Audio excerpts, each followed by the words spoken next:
कल जो विषय हमने देखा था उसमें ईश्वर की आराधना कैसे करना है, इस विषय पर कहा था कि उस परब्रह्म के प्रकाश हेतु किस प्रकार अरणि मंथन करे और आत्मा में छिपे हुए जैसे दूध में घृत सर्वत्र विद्यमान होता है परंतु दृश्यमान नहीं होता, उसे मथना पड़ता है और मथने के बाद उसमें से घी की प्राप्ति होती है, मक्खन की प्राप्ति होती है। उसी प्रकार जो जीवात्मा है वो आत्मा में व्याप्त जो परमात्मा है उसको मथ करके उसका दर्शन कर सकता है।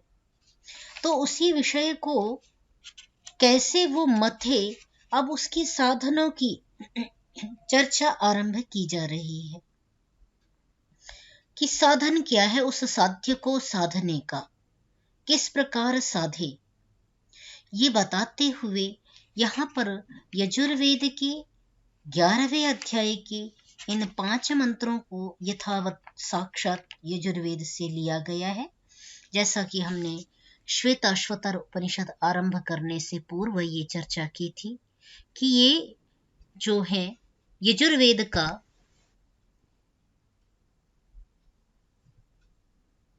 उपजीव्य है, उसमें भी कृष्ण यजुर्वेद का विषय हमने इसको माना था। तो यजुर्वेद के मंत्रों का यहाँ पर साक्षात योग साधना में जो प्रयोग होते हैं उनका यहाँ पर उल्लेख किया गया है। तो हम इन मंत्रों को यजुर्वेद के 11वें अध्याय से साक्षात भी देख सकते हैं और यदि आप यहाँ भी साथ साथ देख सकते हैं, इसके अलावा कृष्ण यजुर्वेद में भी देख सकते हैं। तो आइए आरंभ करें और जिनके पास वेद भाष्य हैं वो आज कक्षा के बाद जब आपके पास दिन में समय हो तो प्रयास एक बार करें कि वो वेद में उनका अर्थ किस प्रकार किया गया है, इसको भी देख लें।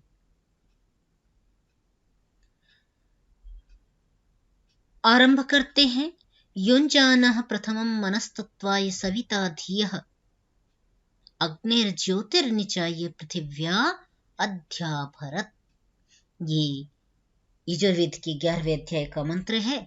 मैं अभी लेकर के बैठी हूं, मैं उसे देख रही थी, तो देख लेते हैं, साथ में भी एक बार देख लें। युञ्जानः यहाँ पर योग करते हुए प्रथमम, जब वह किस प्रकार युक्त होता हुआ अपने मन को जो तत्वाय तत्व ज्ञान को जानने हेतु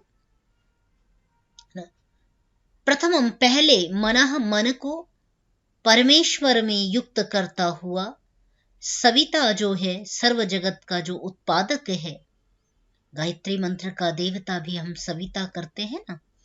देखिए यहाँ वही सविता की चर्चा है, जो सकल जगत का उत्पादक है, प्रकाशक है,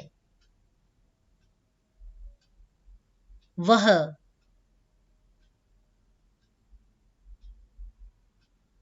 जो परमात्मा है, धियम बुद्धि को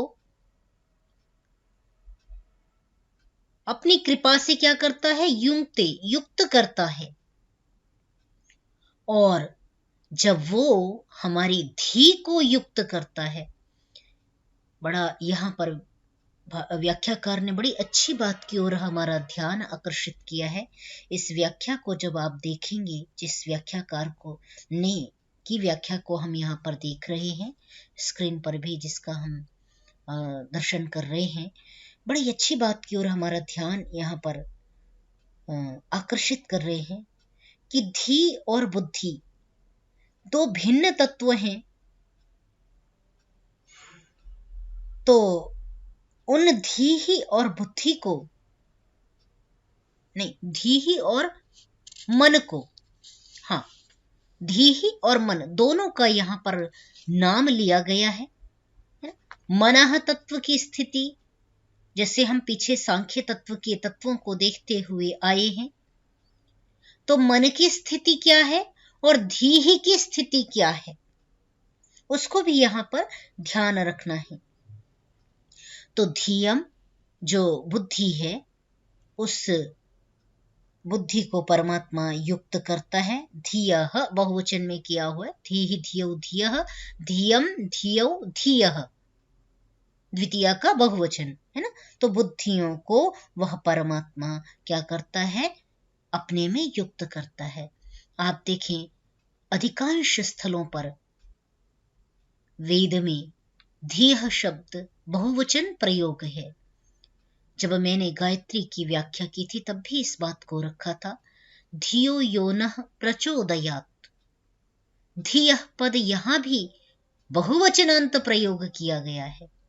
तो बुद्धियों को, कौन सी बुद्धियों को, क्योंकि ईश्वर को प्राप्त करने वाली जो बुद्धि है वो तो संकल्प विकल्प रहित जो बुद्धि है वो है। तो फिर जो बहुवचन का प्रयोग किया है, यह ध्यातव्य है कि वहां पर जो अभ्युदय और निःश्रेयस की प्राप्ति है, जो ज्ञान का विविध प्रकार है, प्रक्रिया है। जब ज्ञान अर्जित करना है तो ज्ञान के लिए भी बुद्धि की आवश्यकता है।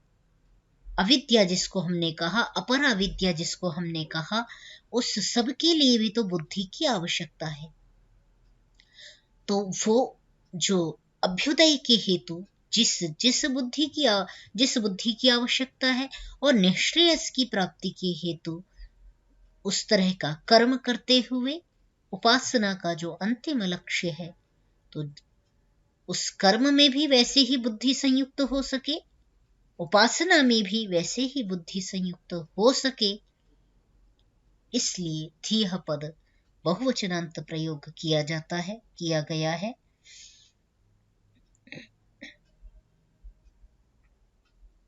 बुद्धियों को अग्नि ही, वो जो ज्ञान स्वरूप परमात्मा है, प्रकाश स्वरूप परमात्मा, ज्ञान स्वरूप परमात्मा की ज्योति ही प्रकाश स्वरूप को निचाय्य, जो अग्नि परमात्मा है, अग्नि ही ज्योति ही निचाय्य,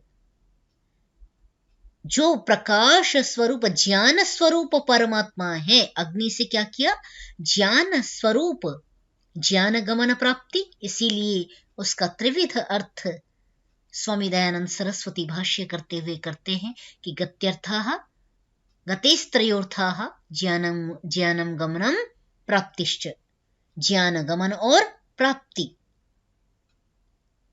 तो अगिगतौ धातु से अग्नि शब्द सिद्ध होता है, अतः अग्नि क्या हो गया, ज्ञान स्वरूप परमात्मा हो गया। उसकी ज्योति ही प्रकाश स्वरूप को निचाय्य, निश्चय से चुन करके, पकड़ करके, धारण करके अध्याभरत अपनी आत्मा में परमेश्वर को धारण करते हैं। पृथिव्याः, पृथ्वी के बीच में योगी को इस प्रकार, जो भी योगी हैं, पृथ्वी पर रहने वाले जो योगी जन हैं, उनको इसको इस प्रकार जानना चाहिए। स्वामी दयानंद सरस्वती जब इसका अर्थ वेद भाष्य में कर रहे हैं तो उन्होंने युंजानः पद से ही जब आरंभ किया, क्योंकि जब ऋग्वेद आदि भाष्य भूमिका में स्थापना की गई है, जहां पर विषय की, वहां पर इस बात को वहां पर एक प्रकरण है प्रतिज्ञा विषय, जहां पर इसकी चर्चा आती है कि दो प्रकार से वो अर्थ की स्थापना करते हैं, व्यवहार परक और जो अध्यात्म परक, दोनों का पारमार्थिक और व्यावहारिक, इस बात की प्रतिज्ञा की है ऋषि दयानंद ने वहां पर कि मैं पारमार्थिक और व्यावहारिक दोनों प्रकार के वेदार्थ का लेखन का कार्य मुझे करना है। तो परमार्थ जब लिख रहे हैं तो इस मंत्र का अर्थ परमात्मा परक कर रहे हैं, और साथ में जो व्यावहारिक रूप में जो अर्थ कर रहे हैं उसमें इसका अर्थ लिखते हुए युंजानः पद से ही जब उन्होंने अर्थ किया, तो चूंकि यजुर्वेद हमने माना कि कर्म विद्या है, कर्मकांड की विद्या को कहने वाला ग्रंथ है, तो प्रायोगिक रूप में हम कैसे देखें तो स्पष्टता के साथ वहां पर अर्थ किया, योगाभ्यासम भूगर्भ विद्याम च कुर्वाणः, योगाभ्यास करता हुआ और भूगर्भ विद्याओं को कुर्वाणः करता हुआ, योजनः योगम भूगर्भ विद्यां च चिकीर्षेत्,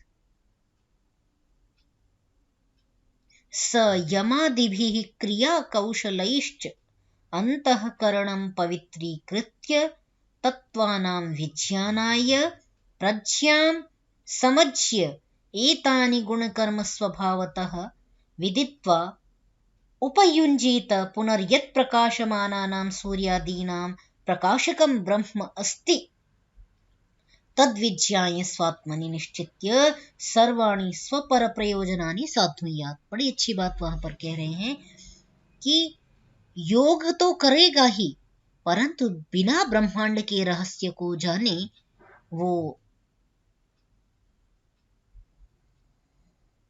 तत्ववेत्ता नहीं हो पाएगा। तो तत्ववेत्ता होने के लिए यमादि क्रिया कौशलैः, यम आदि से क्रिया कौशलों के, यमादि जो क्रिया कौशल है, यम नियम आसन इत्यादि, इनसे तो अंतःकरण को पवित्र करके और योग और भूगर्भ विद्यांच, जो भूगर्भ विद्या है उसको जान करके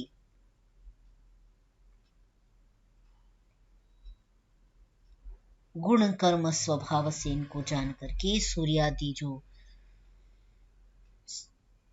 सूर्यादियों को प्रकाश करने वाला जो ब्रह्म है उसको अपनी आत्मा में स्वप्रयोजन के लिए और पर प्रयोजन के लिए ना, केवल आत्मिक उन्नति की बात नहीं करते, तो पर प्रयोजन और स्व प्रयोजन दोनों की बात लिखते हुए कह रहे हैं तब सिद्ध करे,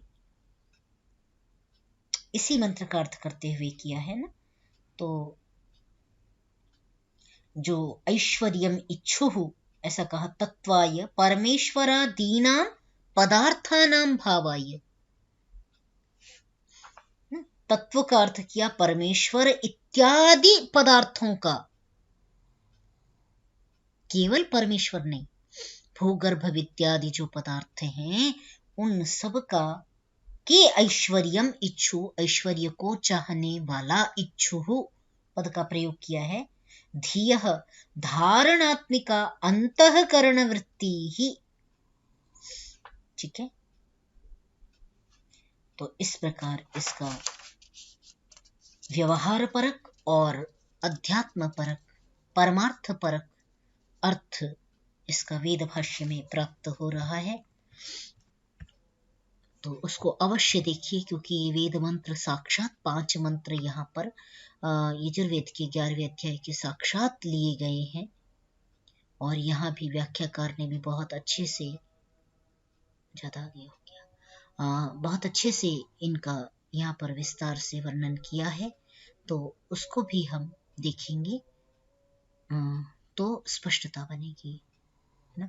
दूसरा देखते हैं, युक्तेन मनसा वयम देवस्य सवितुः सवे सुवर्गेयाय शक्त्या, यहाँ पर सुवर्गेयाय शक्त्या पद का उच्चारण है, क्योंकि ये हमने स्थापना प्रथम ही की है कि ये तैत्तिरीय उपनिषद नहीं, कृष्ण यजुर्वेद का उपनिषद है, तो इसलिए सुवर्गेयाय इत्यादि जो हम पाठ परिवर्तन, पाठ भेद देख रहे हैं, वो कृष्ण यजुर्वेद का होने के कारण से देख पा रहे हैं। वाजसने जो संहिता है ना, शुक्ल यजुर्वेद की जो जिसे हम कह रहे हैं माध्यम दिन संहिता, वाजने संहिता जिसे हम कहते हैं, उसमें स्वर्ग्याय शक्तिया ऐसा पद का उच्चारण है। ठीक है। युक्तेन, युक्त करता हुआ, कहां? योगाभ्यास के द्वारा युक्त करता हुआ, किसको? मनसा, मन से।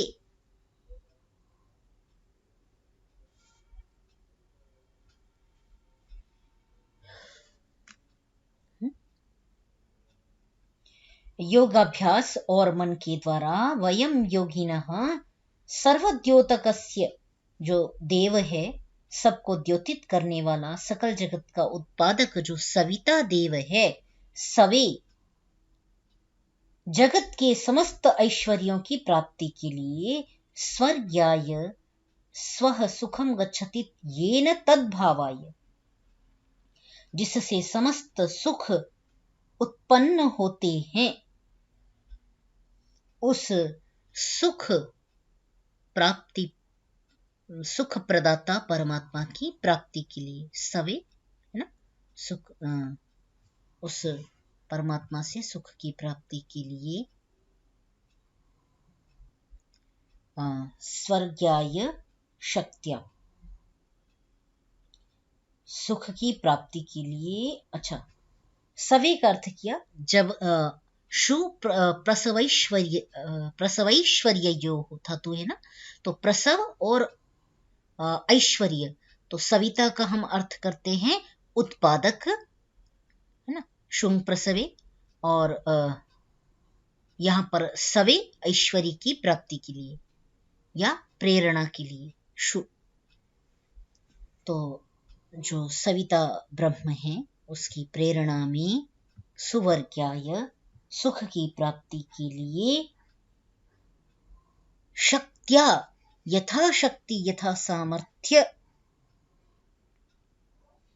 उसको धारण करें।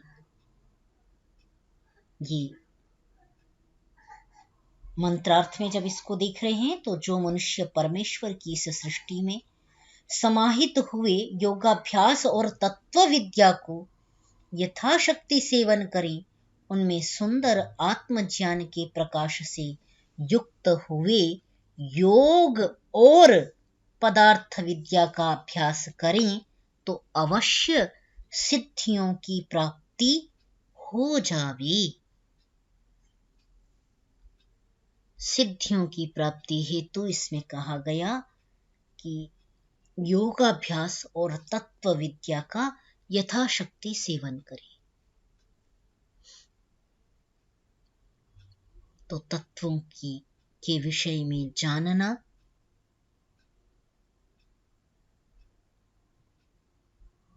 भी अत्यावश्यक है। योग के साथ साथ तत्व विद्या का ज्ञान भी आवश्यक है, ऐसा कहा जा रहा है। तो संभवतः स्पष्ट हो गया इसका अर्थ। इसमें मैं एक बार संक्षेप इसका फिर से कर देती हूँ। सामान्य भाषा के अनुसार देख लें। हे योग और ब्रह्म विद्या जानने की इच्छा करने वाले मनुष्यों, जैसे वयम हम योगियों ने युक्तेन योग के द्वारा, योगाभ्यास इत्यादि के द्वारा, मनसा मन विज्ञान से, मन से, और शक्तिया सामर्थ्य योग बल से, मनसा शक्तिया मन से और शक्ति सामर्थ्य से, योग बल से, देवस्य सर्वद्योतक स्वप्रकाश स्वरूप जो परमात्मा है, सकल जगत उत्पादक जो परमात्मा है, उसके जगत रूप ऐश्वर्य में, सवई है ना, जगत रूप ऐश्वर्य में स्वर्ग्याय मोक्ष सुख की प्राप्ति के लिए ज्ञान के प्रकाश को धारण किया हुआ है, वैसे ही तुम भी धारण करो। इस बात की उपदेश दिया जा रहा है। ठीक है।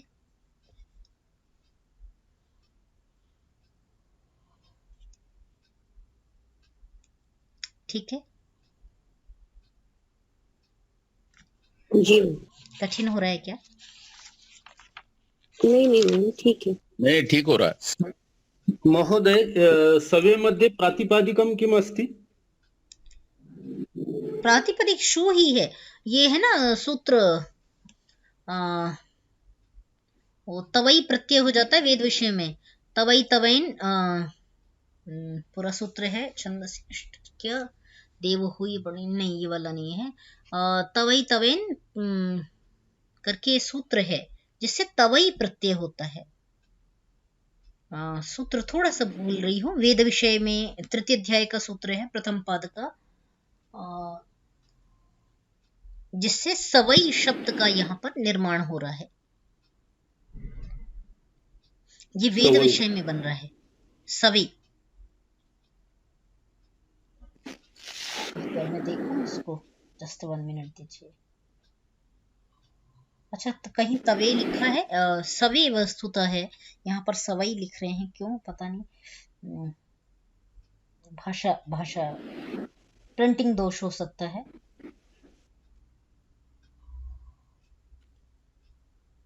एक ये जो है ना, शु प्रसवे से ही आप बना सकते हैं। शु ये जो प्रसवे, शुं प्राणी गर्भ विमोचनी एक धातु है, और दूसरी शु प्रसवैश्वर्योः है। तो दोनों से बना सकते हैं। एक बार मैं देख लेती हूँ, फिर बताती हूँ। 1 मिनट का और समय दीजिए।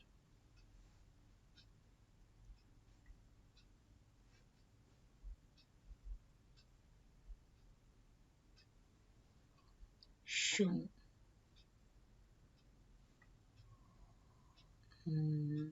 शुं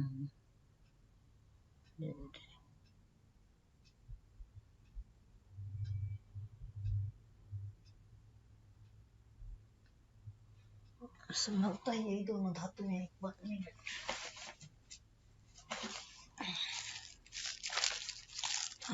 एक मिनट। शुं एक तो अदादी की हो गई, तुदादी की हो गई शु, और दिवादी की हो गई तुदादी 39। ये एक तो हो गई शु प्रेरणी तुदादी गण में, सवती जिसका बन जाएगा शु प्रेरणे, और शु ये हो गई अदादिगण की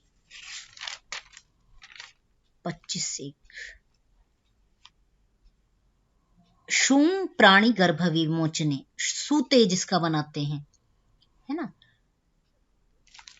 ठीक है, 2 ये हो गई, और तीसरी हो गई दिवादी की।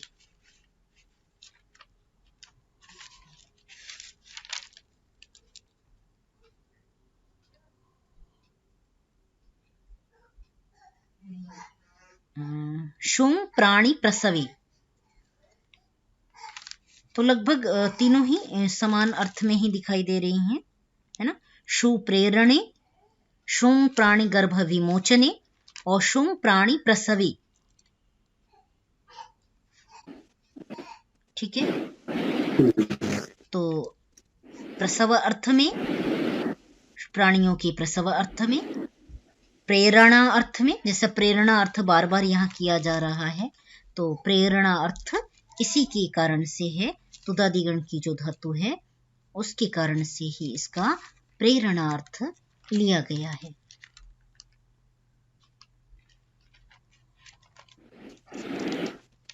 ना? ठीक है, शु प्रेरणे जो है ना तुदादिगण की, उससे ही सवे शब्द का निर्माण हो रहा है। तो ये तो सामान्य भी हो जाएगा, क्यों हम प्रत्यय लगाएं। पंचमी हो जाएगा, सवतीति सवह, अच करके भी हो जाएगा, सामान्य भी हो जाएगा, है ना? सवे का सवे, जो सवह शब्द है उसका चतुर्थी अस्ति, सप्तमी में है, चतुर्थी में भी बन सकता है, पर यहाँ सप्तमी में इसका प्रयोग दिखाई दे रहा है। सव शब्द अस्ति तत्र? हाँ जी, सवतीति सवह करके कर सकते हैं। जैसे प्रसव शब्द करते हैं, प्रपूर्वक वो सव हो गया, यहाँ सामान्य सव शब्द हो गया, है ना। सव शब्द से सप्तमी अस्ति। हाँ जी, अस्तु, धन्यवाद। अच करके हो जाएगा। ये देखिए, यहाँ भी मैं देख रही हूँ सवह शब्द बनाया हुआ है, अप प्रत्यय करके, सूयते सोमः अत्र इति, सु अप करके सवह, तो सवे बन जाएगा सप्तमी में। ठीक है, सविता त्वा सवानाम सुवताम, ऐसा करके यहाँ पर दिया हुआ है।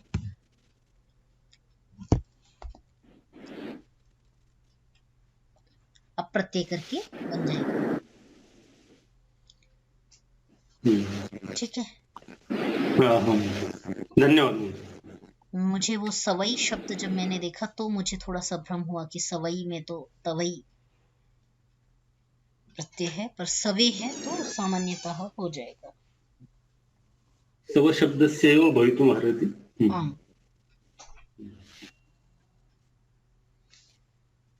ठीक है, आगे देख लेते हैं। तीसरा देखिए, युक्त्वा ये मनसा देवान् सुवर्यतो देवा धिया दिवं बृहज्योतिः करिष्यतः सविता प्रसूवाति तान्।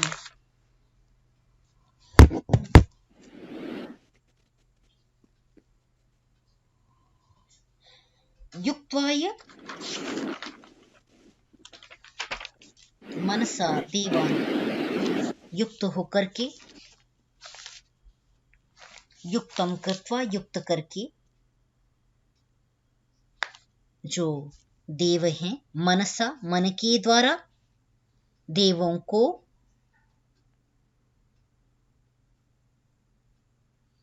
सुवर्यतः धिया दिवम, सुवर्यतः स्वर्यतः, जब इसका वेद में जैसे वहां पे स्वर्याय का हमने सुवर्याय, सुवर्गेयाय का हमने स्वर्ग्याय देखा, वैसे ही यहाँ भी सुवर्यतः का स्वर्यतः, स्वः यतः, अर्थात स्वः सुखस्य, यतः प्रापकान, सुख को प्राप्त कराने वाले को, बृहत बड़ी, ज्योति ही प्रकाश, प्रकाश स्वरूप को, करिष्यतः सविता प्रसूवाति तान,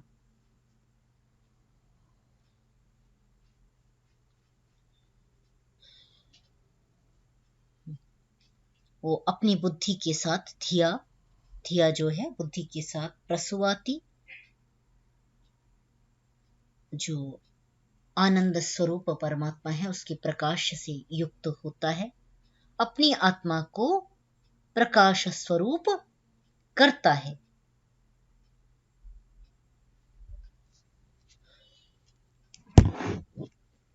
देख लें एक बार फिर से, अन्वय के साथ लगा लेते हैं कि देवान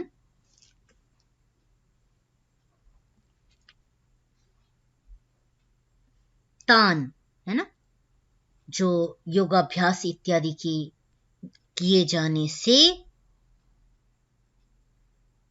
सविता जो सकल जगत उत्पादक परमात्मा है उसकी कृपा से, स्वर्यतः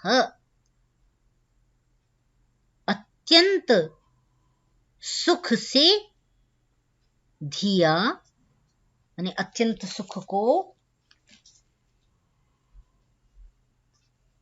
एक मिनट, सुख को प्राप्त कराने वाली, स्वः यतः प्राप्त कराने वाले परमात्मा के, एक बार फिर से लगा लेते हैं, थोड़ा सा दिक्कत हो रही है इसको लगाने में। क्यों?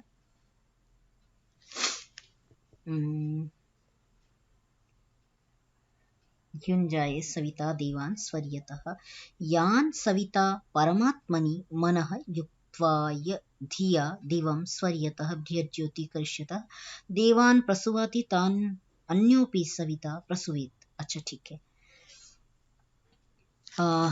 इसमें इस प्रकार किया गया है, वेद भाष्य में देखें तो उसके साथ में देख रही थी, इसीलिए इसमें उसमें अलग अलग हो रहा है। तो वेद भाष्य में इस प्रकार दिया गया है कि जिनको योग के पदार्थों के ज्ञान कराने हारा जन परमात्मा मन को युक्त करके बुद्धि से दिवम विद्या के प्रकाश को स्वह सुख को यतः प्राप्त कराने वाले बृहत बड़े ज्योति ही विज्ञान को करिष्यतः जो करेंगे, उन दिव्य गुणों को देवान दिव्य गुणों को प्रसुवाति उत्पन्न करे, उनको अन्य भी उत्पादक जन उत्पन्न करें।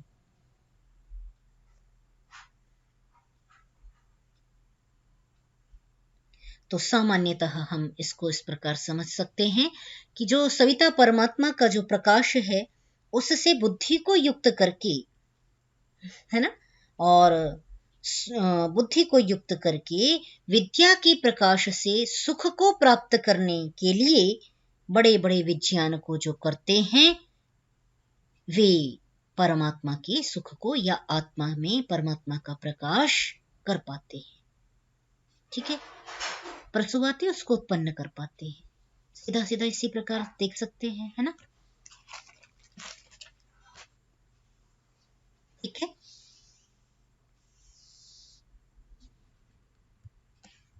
नहीं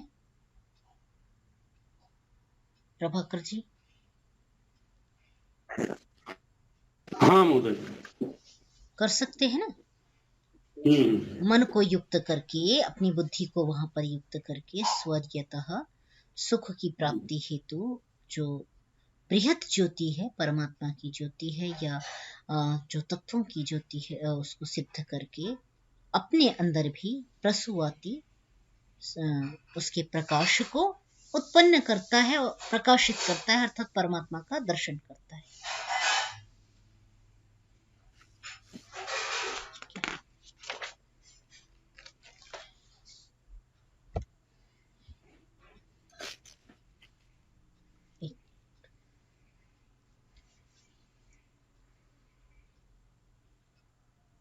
एक और देख लेते हैं।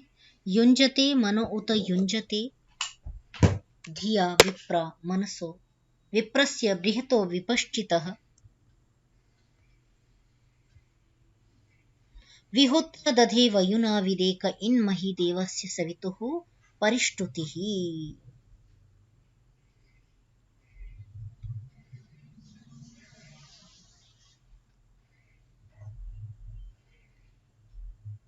युञ्जते मन उत युञ्जते, ये इस श्लोक इस मंत्र का प्रयोग बहुधा विद्वान जब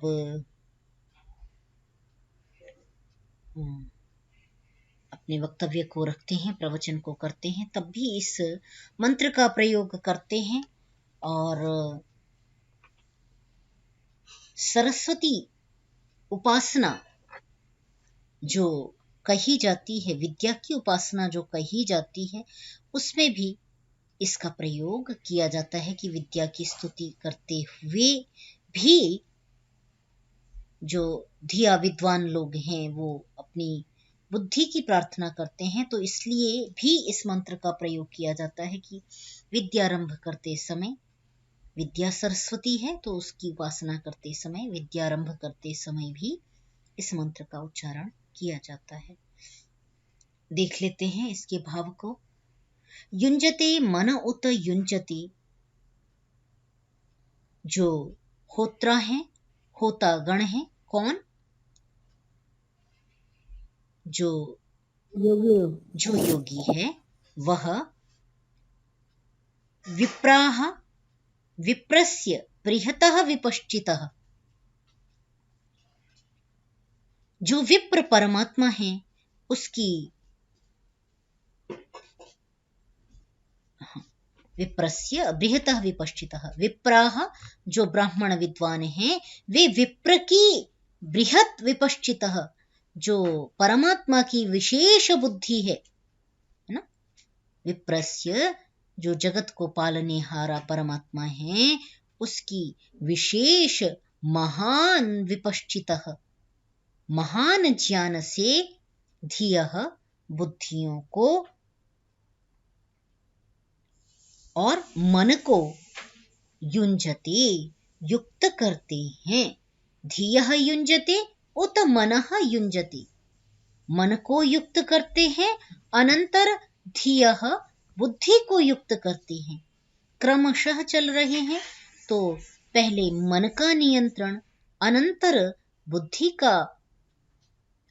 का दर्शन, बुद्धि का जिसे हमने अध्यवसायात्मिका बुद्धि के द्वारा समझा था, निश्चयात्मिका बुद्धि के रूप में जिसे समझा था, या जहां पर प्रज्ञा की बात कही गई गीता में द्वितीय अध्याय में, स्थिर प्रज्ञ कौन है, ये प्रश्न जो किया गया है वो वही धियः की बात यहाँ पर की जा रही है।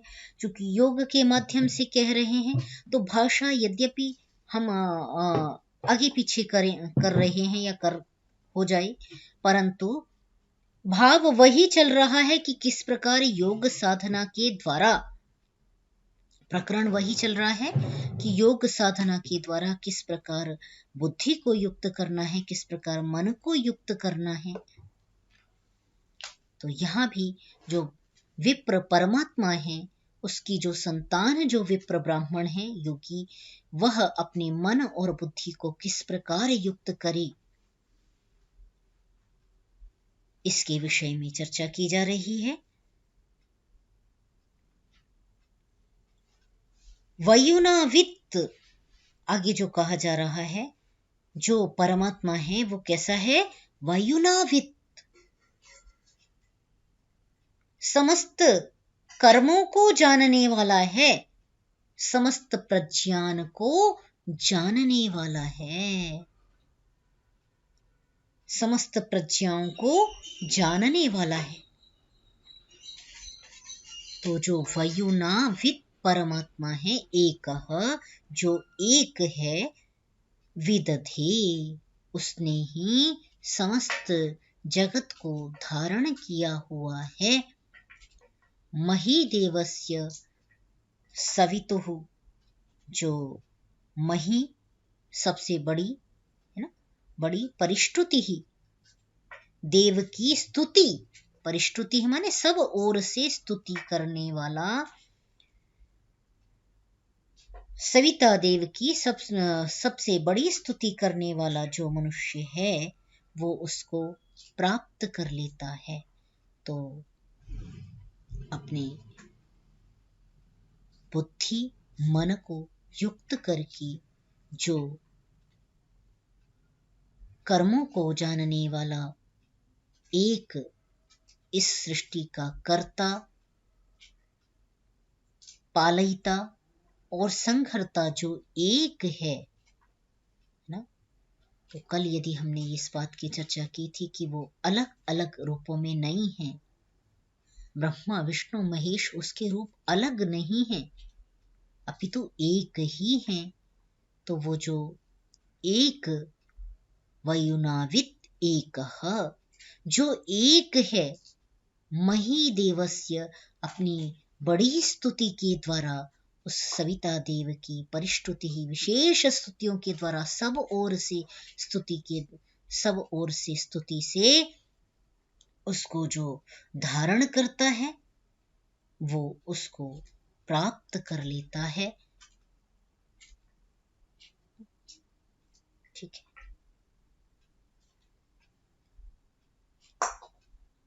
उस साधक की बात यहाँ की जा रही है।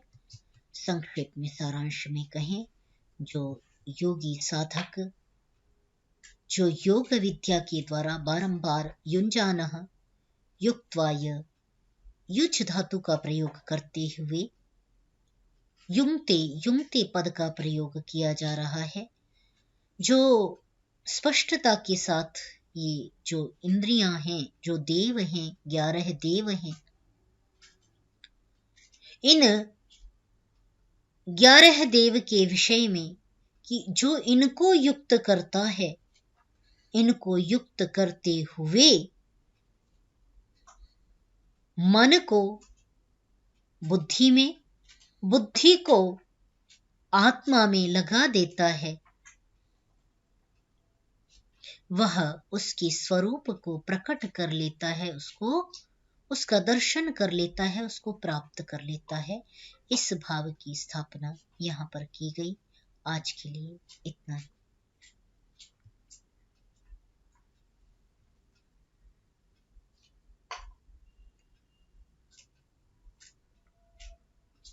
आप